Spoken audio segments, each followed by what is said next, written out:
Hello, and welcome to Never Seen It, a podcast where we watch movies that we haven't seen, and we talk about them. Yeah. I'm Betsy, and the interrupting cow over there is my husband, Trent. Interrupting cow? Moo. Yes, is that a thing? You did it again. You came in before you were introduced. You're breaking all the rules. Premature introduction. How dare you? Whatever. Today, we're going to be starting a mini-series, if you will. Yeah. We're going to have a Keanu-thon. Is that what we've decided on? Sure, it sounds good. We're going to call it that. It's the Keanu-thon. Keanu-thon. So we are going to start with the 80s, and we are going to watch a movie starring Keanu Reeves. A quintessential Keanu Reeves movie, is my understanding. Yes, so we're going to pick a series of movies from each decade, from the 80s to now. Yeah, a movie from every decade Yes. that Keanu, let's just say, plays a huge part.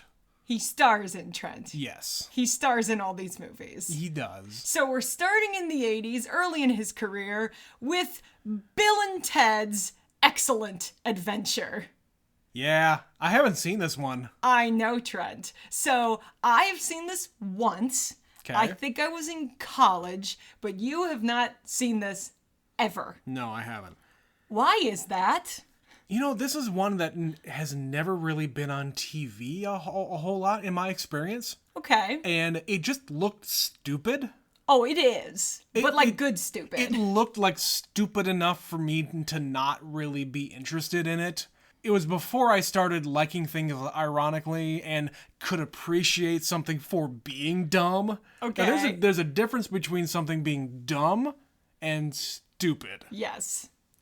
I'm hoping that this is a good kind of dumb. So, what I know about this, I'm going to just say it before you even ask me. Jump in there. So, Keanu Reeves and Alex Winter are, let's just say, losers. Okay. And I know there's time travel. Okay. It involves a phone booth. Okay. Are they Time Lords? They are not Time Lords. I am not a Doctor Who person. The one across from me very much is. That's me! Doctor Who is the kind of nerdy that I'm not into. You don't know what you're into until you try it. I didn't think I'd be into Doctor Who, and then I got completely sucked in. It seems a bit much for me. Well, you could be wrong. And you haven't seen it, so you don't know. But anyway. You're right about that. Bill and Ted are not Time Lords. I do like Peter Capaldi, though. See? Anyway, so they're not Time Lords, but they are time travelers somehow. Yes. I guess they go back in time, they go forward in time. I don't have a clue. Okay. And the other thing I know about this is their, let's just say, cosmic companion. Okay. I think is what his relationship is the dearly departed George Carlin. Okay, I was going to say, do you know he's in this movie? I very much know that he is in this movie. I've mentioned him before, probably a couple of times. George Carlin is my comedy hero. Mm-hmm. He is the man that got me into stand-up comedy. He is the man that kind of allowed my teenage brain to develop a sense of humor. And it kind of shaped my young mind in a very strange way. I got into George Carlin when I was in high school, and I think the first thing I listened to was his ranting about, like, airplanes.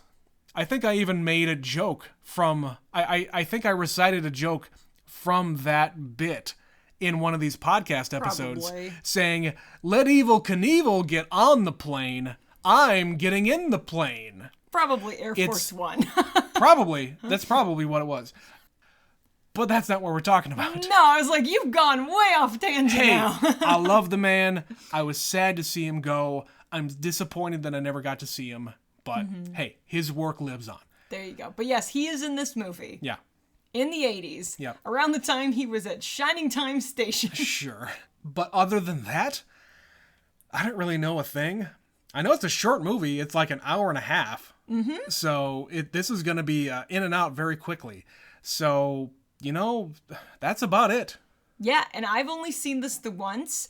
I don't have a super clear recollection of all the beats. I remember bits and pieces. Yeah. So this will be an interesting refresher for me. Yeah. So let's go check it out. We're going to stay firmly in the 80s yet again with Bill and Ted's Excellent Adventure, and we'll be right back. Whoa.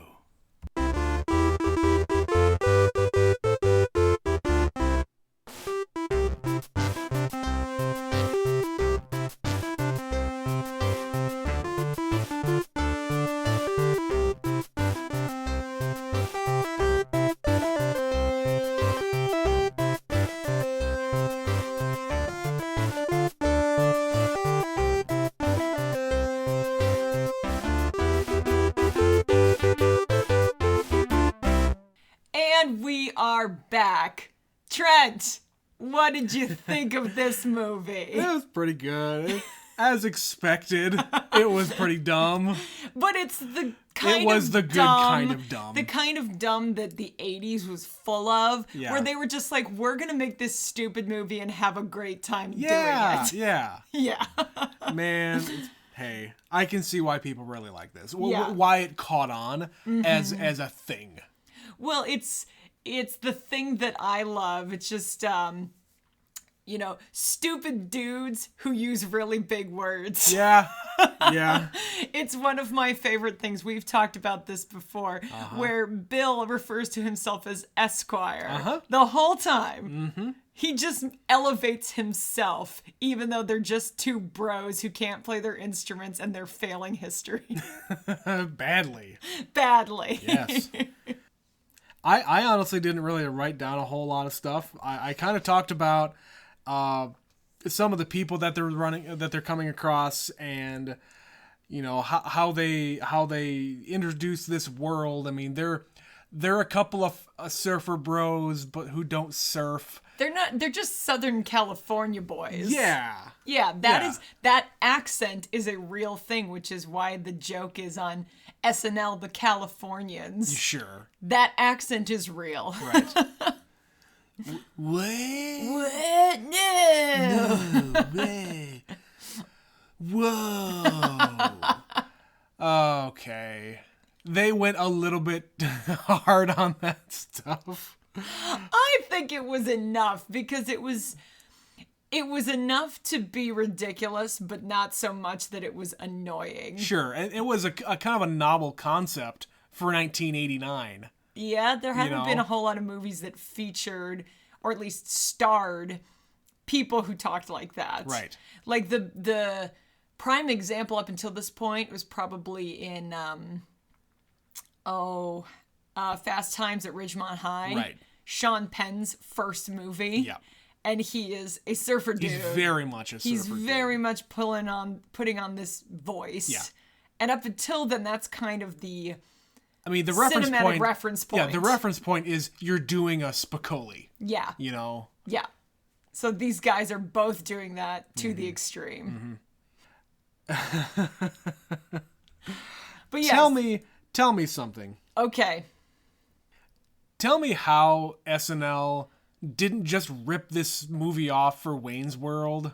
Listen, I was trying to figure out when Wayne's World started, and Wayne's World started the same year this movie came out. Really? Yes, the first time it was featured on Saturday Night Live was early 1989. Wow. And this movie was came out made in in 1989. It was made in 88. Right. Yeah. So I don't know if it genuinely was just ripping it off or it was just coincidence. Yeah.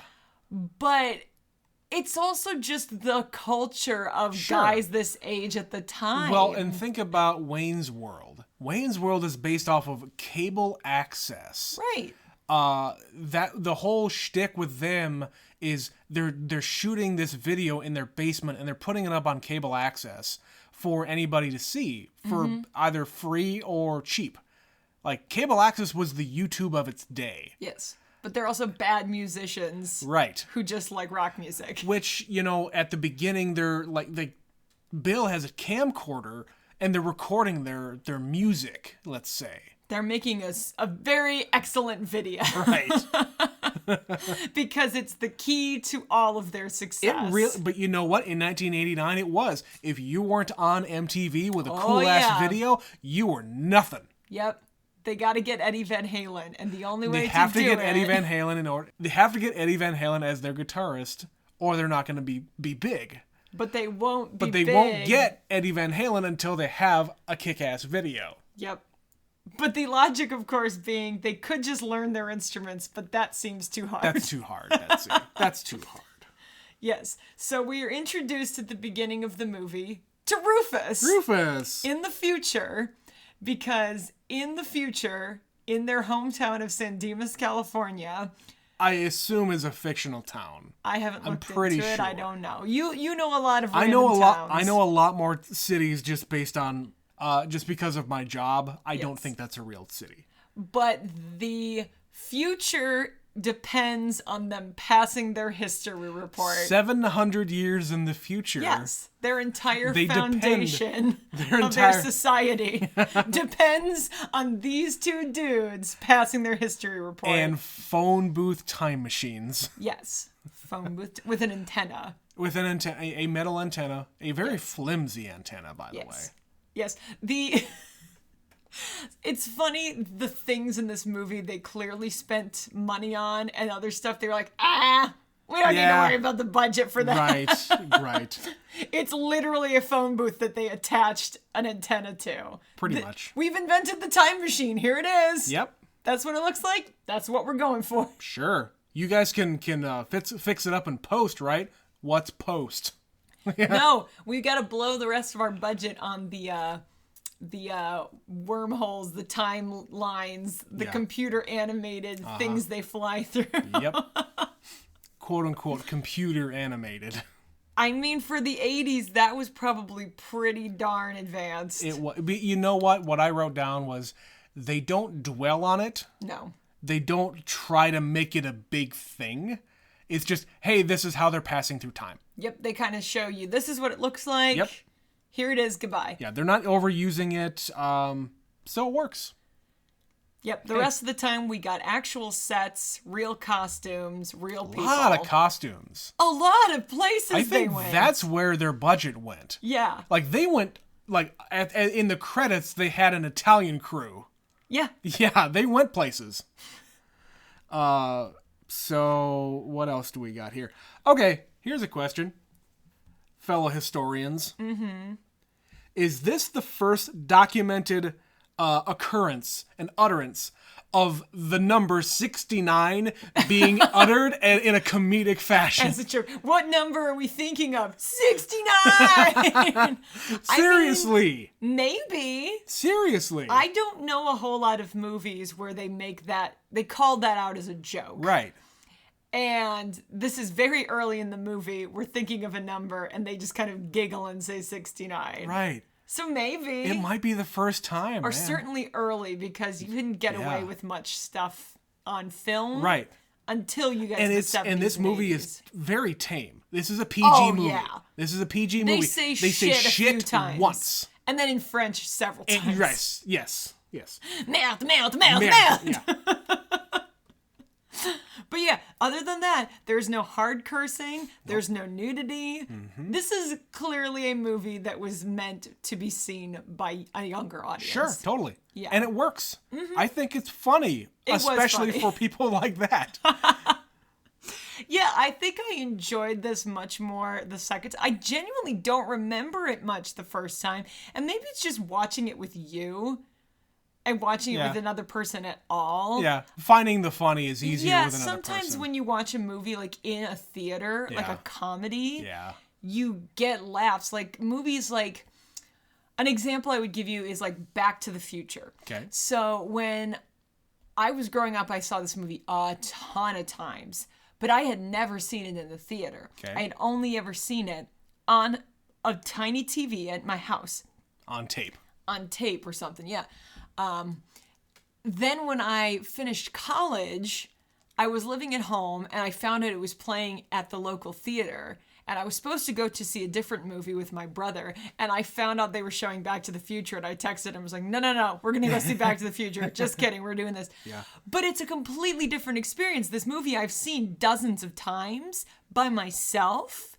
It's funny to me in its own way. Right. But when you're in a room full of people reacting to the same thing, you experience that on a different level, which is why I'm such a firm believer and proponent of going to see movies in the theater, because you experience it in a way you will not experience at home by yourself or with just one person. Yeah, I would get that. Yeah. It is a very different experience for when we've gone, and especially, like you said, comedies. Yes. Comedies in general, you're going to have a completely different reaction based on who is in the theater. And it's different every time, because everybody has a different kind of a sense of humor. Mm-hmm. You might laugh at things that you think are just goddamn hilarious, like when we went to see, that Muppets movie. I knew you were going to say the Muppets. I don't know. I knew you were going to say that. I can't remember if we've brought this up before. Probably not yet. But the Muppet movie that came out in 2011? Yes, The Muppets. Yeah, The Muppets. We went to see in the theater, in our second run theater. No, we went to the first Did one. we? We went opening weekend because I was very insistent. Okay, all right. I'll take your word for it. We went along with one of your brothers. Yep. And there was I won't say the scene because whatever. One of the songs. One of the songs. It just hit us so goddamn hard that we just busted a gut laughing. While we're in a theater of a bunch of children and their parents. Actual children. And we're apparently the only ones laughing. We weren't the only ones laughing, but we were laughing the loudest. We were very much the loudest one. The small children in front of us turned around and looked at us and thought we were insane. But yes, this is my point. To sum up, watching this movie the first time by myself, I don't remember anything about it. I didn't really connect with me. Yeah. But watching it with you this time around, this was pretty funny. Yeah. I actually really enjoyed this. Yeah. I can look past the low budget nature of it. I can look past. There's one troublesome line in the entire movie. Right. One. Which in 1988, fine. You can get away with that. And you know what?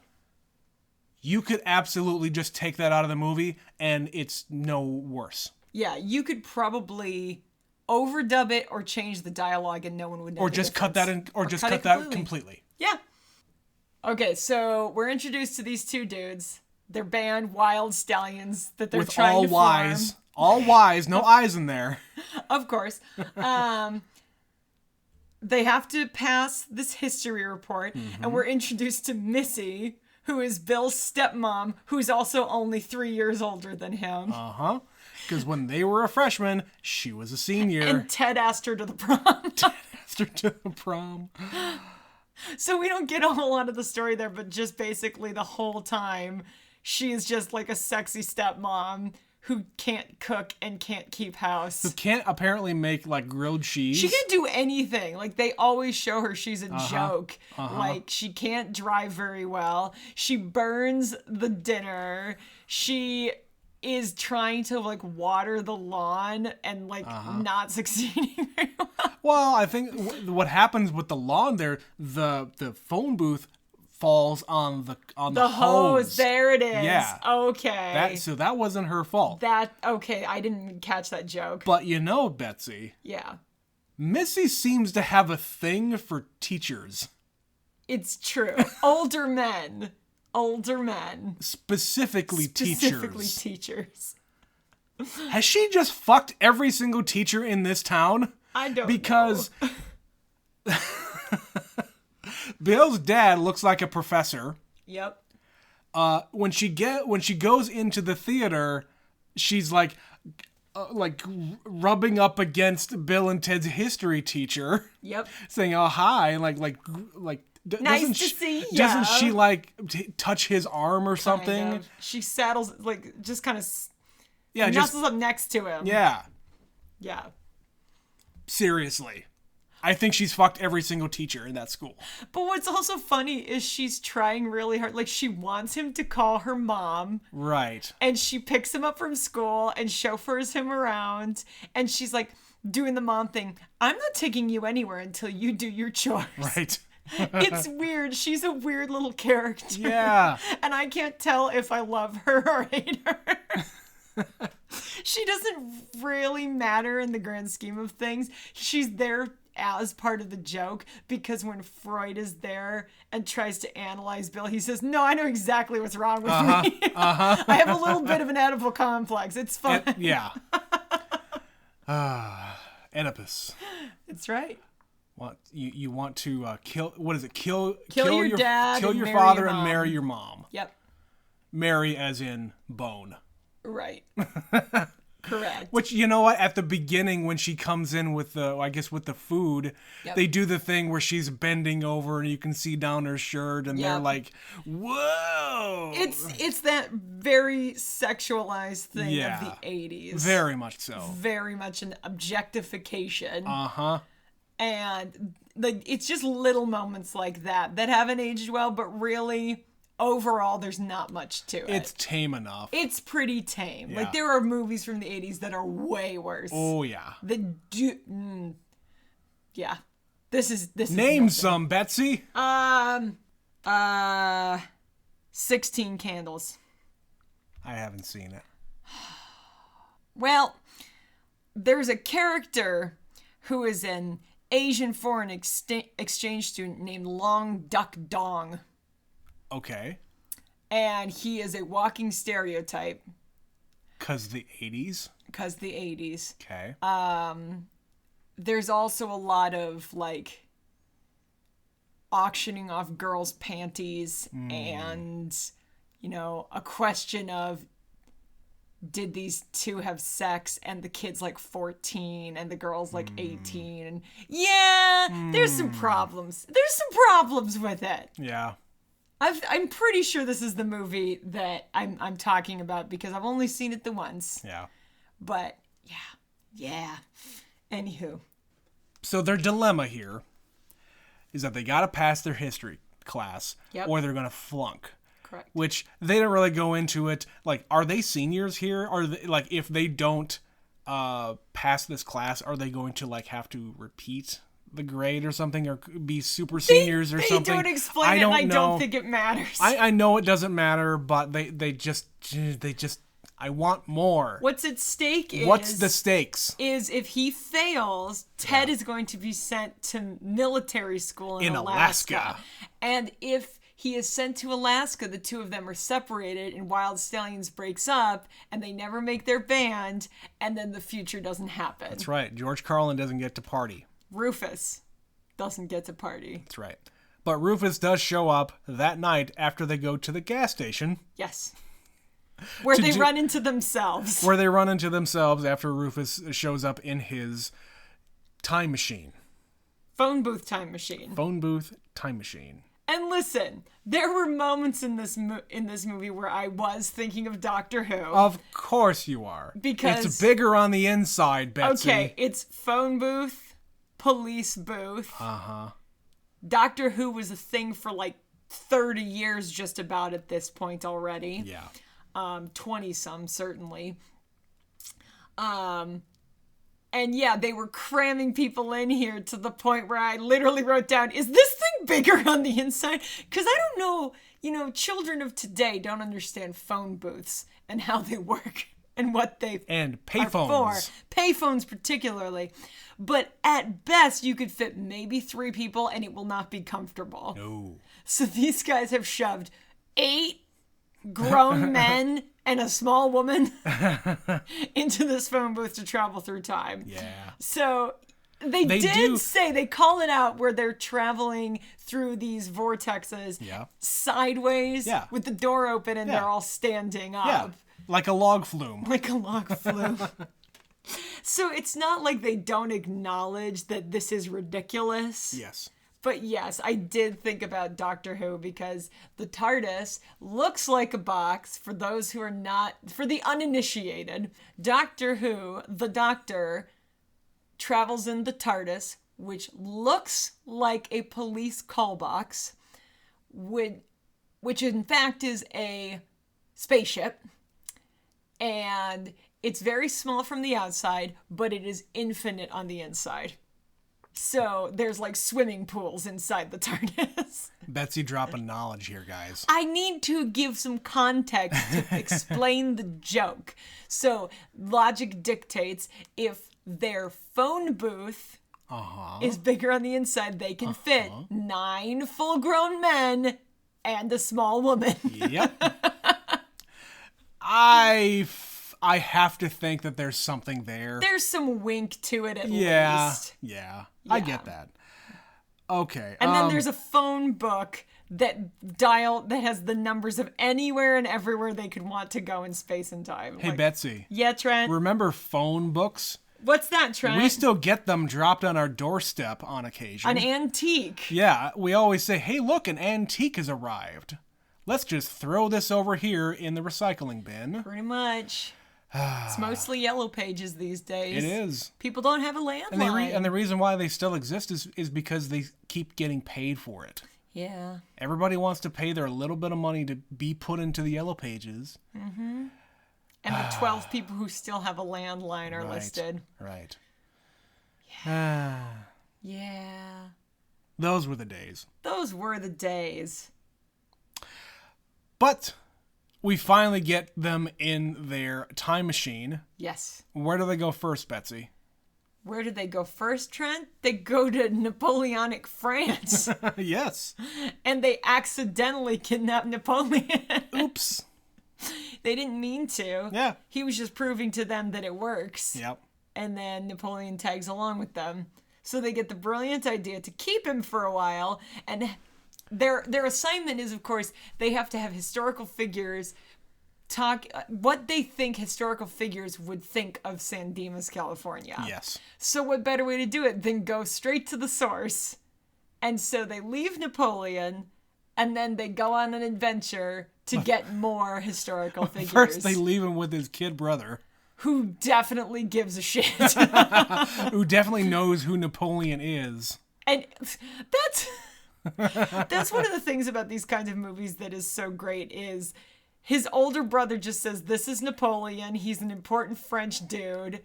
Go take him to a movie or something. Right, here's some money. And his little brother just goes, okay. And then he's like, he's lame, let's ditch him. Yeah, he's a dick. After he tries Napoleon's to cheat at bowling. He eats all the ice cream. He eats a lot of ice cream. A lot of my ice God. cream. They did share, but he must have eaten the bulk because he's the piggy. Correct. So Napoleon goes to get ice cream and then goes bowling and then goes to a water park. Because it's called Waterloo. Waterloo. Waterloo. Uh-huh. Uh-huh. Not a lot of nuance there, guys. Where would we go? Waterloo! But you know what? They knew that. Yep. Bill and Ted, they knew that. They learned something. Bill and Ted, it's so funny because they are set up to be these two idiots, but the second they land, they know exactly what they're looking for by dialing it in the phone book, and they're like, well, there he is! Yeah. It all makes perfect sense. And then they actually know more than they think they know. Yep. Totally. But yeah, like most things, like with most education, if you make it entertaining and you give them some information that people are going to glom onto, that's the whole thing about Napoleon being short. He's not He's short. not. He wasn't short. For his era, he was average sized. Yep. But you look at it these days, he was like, what, 5'4", 5'5", 5'6"?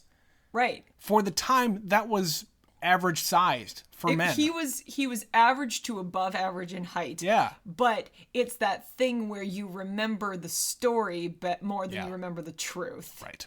And they spread this story that he was a little bitty dude. And that's what has stuck. Yeah.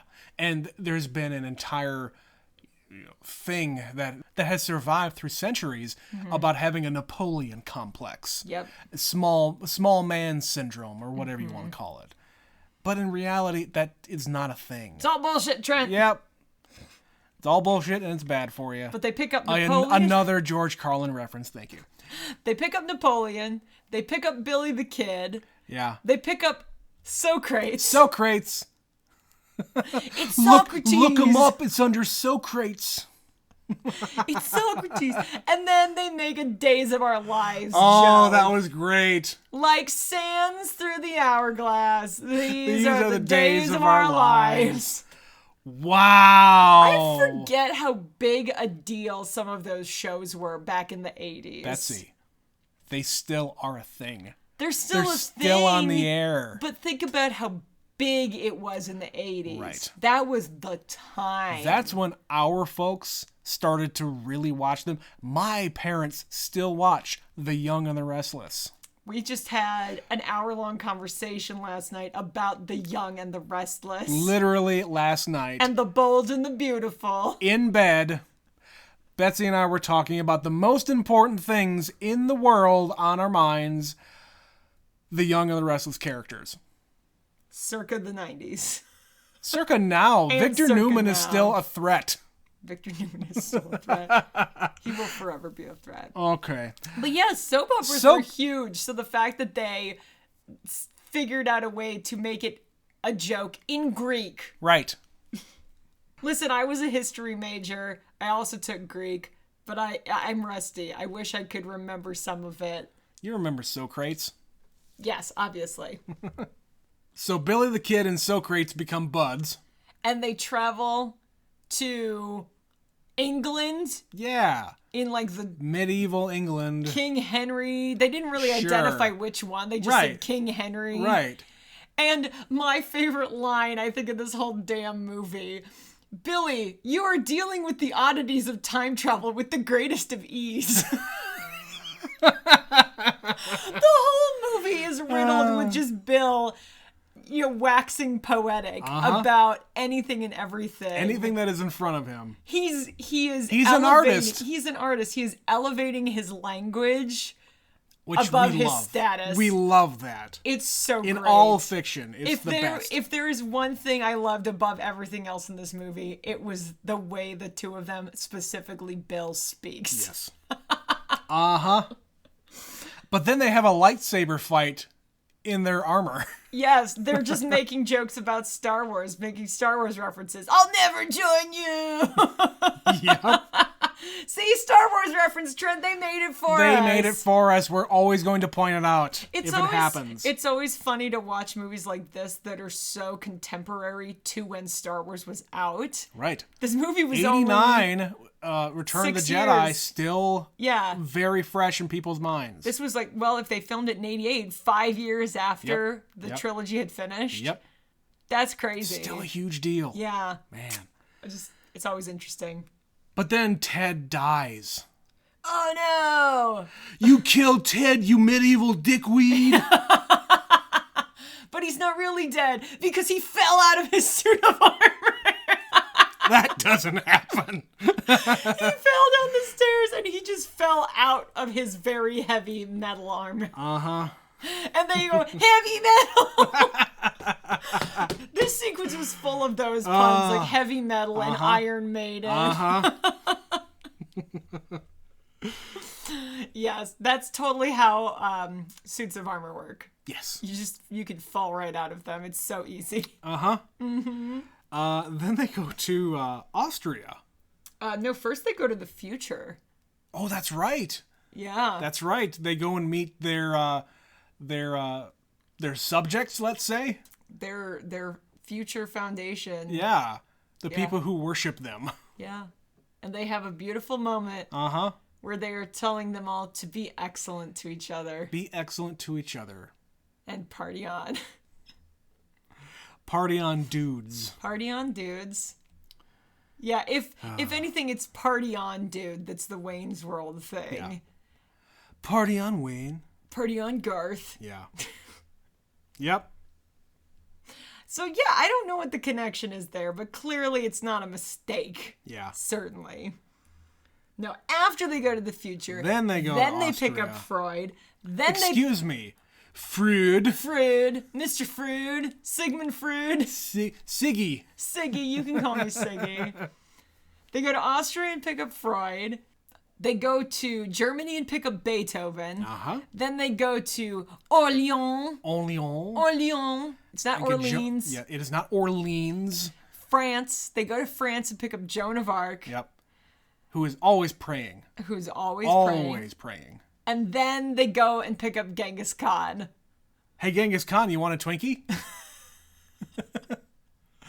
He loves a sugar rush, Trent. He needs it. And then they go get Lincoln. Yep. So they just literally have this sequence for about 3 minutes where they're just hopping through time and picking up random people. Candygram for Lincoln. Candygram for Lincoln. Again, referencing other movies. Whoever made this movie loves movies. Oh, absolutely. Yeah. They love history and movies. Yes. And they were just having a good time. Like I said at the beginning, they were just having fun with this movie. Totally. Did we need all these sequences and sets and historic figures? No. But if you're gonna make this movie, make this movie Make big. the movie, yeah. Yeah. So yeah, they pick up Lincoln, and then they go back to 1000 BC. 1 million BC. I'm sorry, 1 million 1 million BC. BC, yes. Yes. And the antenna breaks. The antenna is broken, so they have to fix it the only way teenage boys know how, with chewing gum and metal tins of chocolate pudding. Because Ted is prepared, Betsy. It's also just one of those signs of the times that in the 80s you would get chocolate pudding in a tin. I guess. I've never had chocolate pudding from a tin. No, because... I've never had anything like that from a tin. Because our entire childhood, basically from the late 80s on, it was in a plastic cup. Plastic, yeah. And that's the way it is now. Yep. So to see it in a tin was weird. Yeah. There's a few moments like that where it's just like, this is old. Yeah. Phone booths and camcorders and, station wagons with wood. Oh, wood paneling is the greatest thing. A little story. While we were watching the scene where you just talked about with the chewing gum, but when I was a kid, I was having a sleepover at a friend's house, and there was a bad thunderstorm happening. It was flooding going on. Okay. And while I was over there, we were hanging out in the kid's basement, my friend's basement, and water started coming in the basement, leaking through the walls. The foundation. Through the foundation walls, yeah. And you could see it all just pouring in like crazy. So what do? My friend's mom goes to the corner gas station, picks up a whole shitload of chewing gum, and gives it to us kids to chew and stick in the holes. What? I'm serious. Okay. Uh-huh. That's exactly what we did for the next hour and a half, 2 hours that this storm passed. Yeah. You're just working your jaws. Yeah, we were working our jaws to the bone. Gumming up the works. Very much so. Yeah.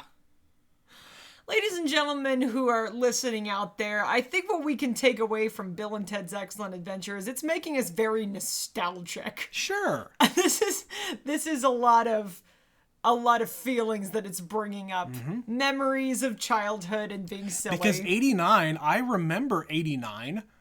I was 4. Yeah. 4 or 5. I'm old enough at that point to start remembering what's happening around me. Yeah. So I remember, friends. I remember going to school for the first time, kindergarten, those years I remember. Anything prior to that, I'm a little fuzzy. But yeah, the tins thing, I don't think I remember ever seeing. Nope. It was a little bit before our time. But yeah, chewing gum was huge. There was so many different brands.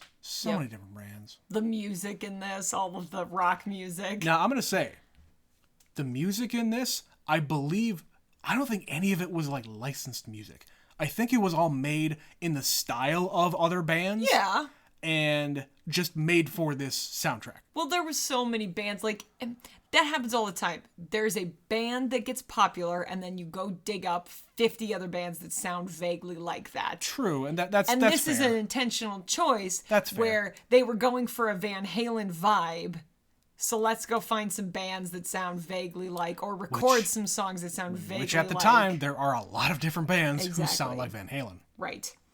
And I'll say this, speaking of Van Halen, I kind of wondered at the end when George Carlin, Rufus, shows up again. I thought Eddie Van Halen was going to be outside of the garage. Oh. But no, this wasn't that kind of a movie. No. That's something you say for the sequel. And if he showed up, they would not do the work. And they need to do the work to be successful. You're right. That's the kind of the lesson we take away from this. Yeah. But before we get to that, so they finally make it back to the present day. Yep. And so to get their report in order, they take all of the characters, all of the historical figures back to Bill's house where they have to do chores because Missy's not going to take them anywhere until they do their chores. Yep. Then they go to the only place that makes sense in the 80s, the mall. Let's go to the mall. Today. So they go to the mall. They all cause chaos. Yep. And they all get arrested. Because of course you do. Because they're all maniacs in the mall.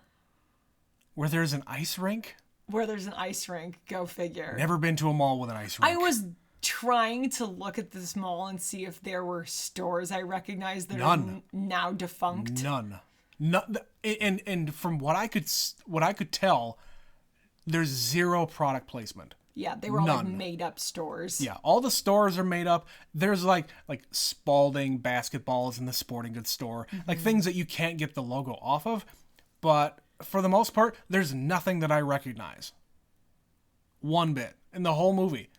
And I was kind of looking for it too. 1989, there's a lot of brands that would be represented everywhere. That just goes to show you that nobody was banking on this movie being a big hit. No. This is a stupid little movie. Yeah. George Carlin is the biggest star in this. Yep. And he was, 20 years past his heyday. Not quite. He was on the come up. Early, 92 was his big comeback. Right, that was his comeback. Sure. This is his come down. Sure.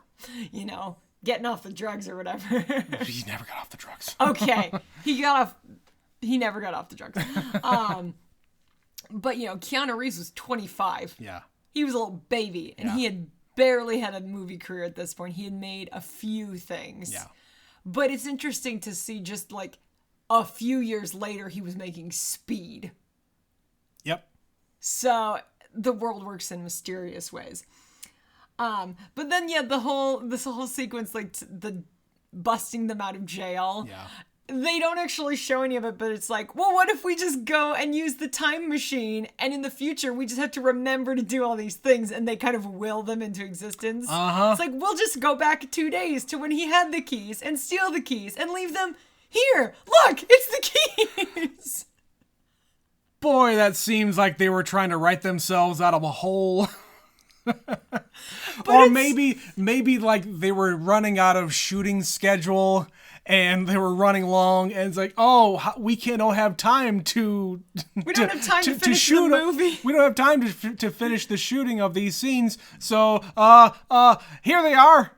It's also, it's perfect, though, for these characters. It's like super boy logic. Yeah. You also don't need to see them do it in order for you to believe that they did something like that. No, really, the rest of them all make sense. Like, the keys are where they're supposed to be. The tape recorder. There's a note on the typewriter. P.S. Duck. The one that's stupid is, remember a garbage can, and it just, appears on his head. Yep.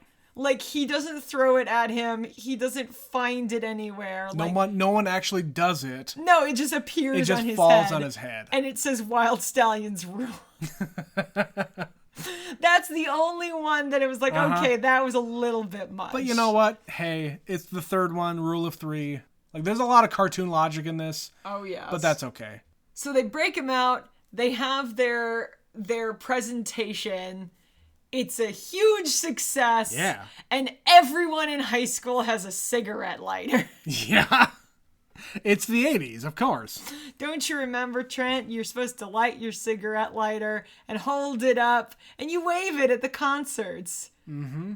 That doesn't happen anymore. Now everybody puts up their cell phone and turns their flashlight on. It's way brighter. Oh, yeah. It can be pitch black. If you've never been in a concert hall that is indoors, especially indoors in an arena somewhere, and you're in there when everybody turns their flashlight on, holy shit, does that place get bright. Yeah. Wow. You don't need no dinky little cigarette lighter anymore. No. Or an app of a cigarette lighter. Right.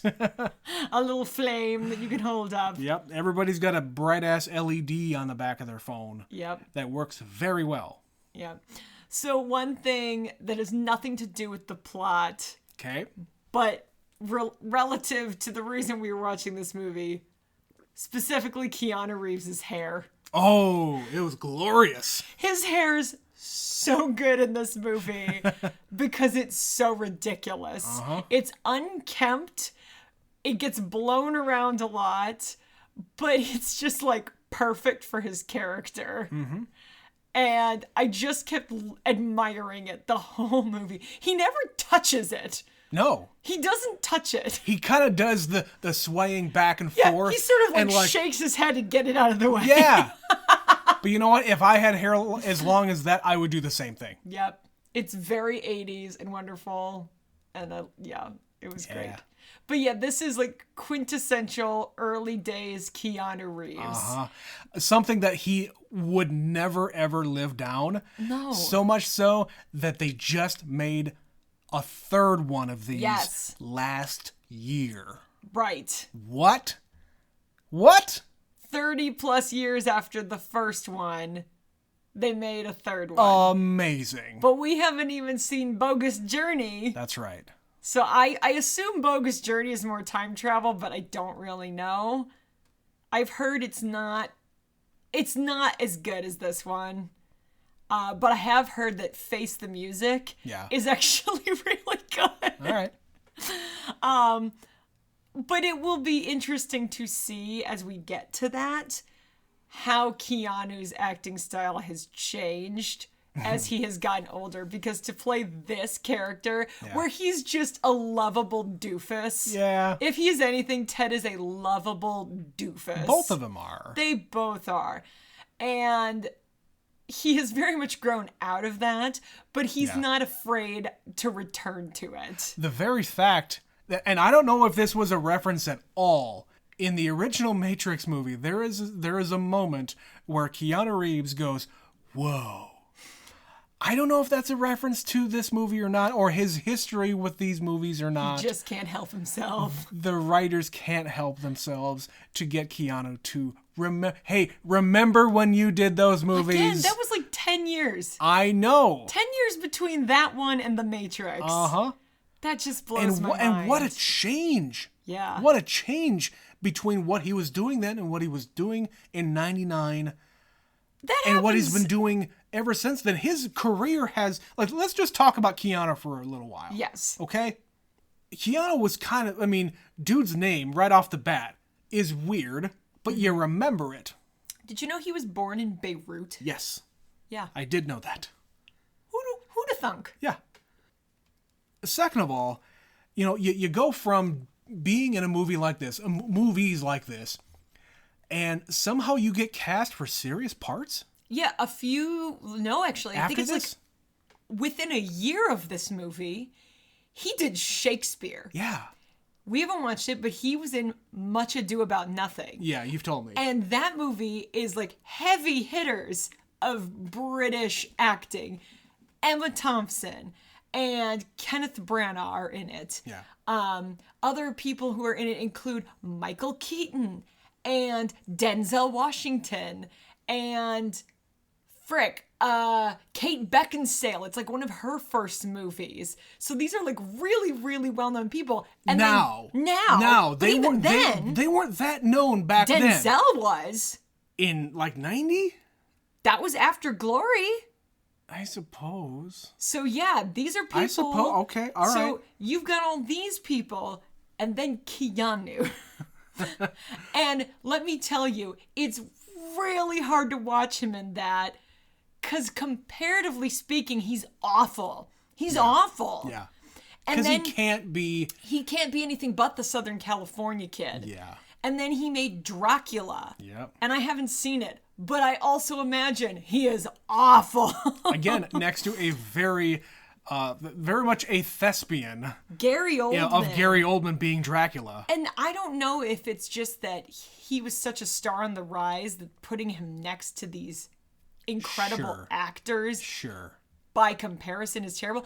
But when he found his niche, it was with Speed, where all of a sudden it's like, oh, this is what he's supposed to be doing. Point Break, Speed, The Matrix, mega superstar, Keanu Reeves. How the hell did that happen? And now he is like the meme guy. Right. He has embraced his own destiny as a ridiculous human being.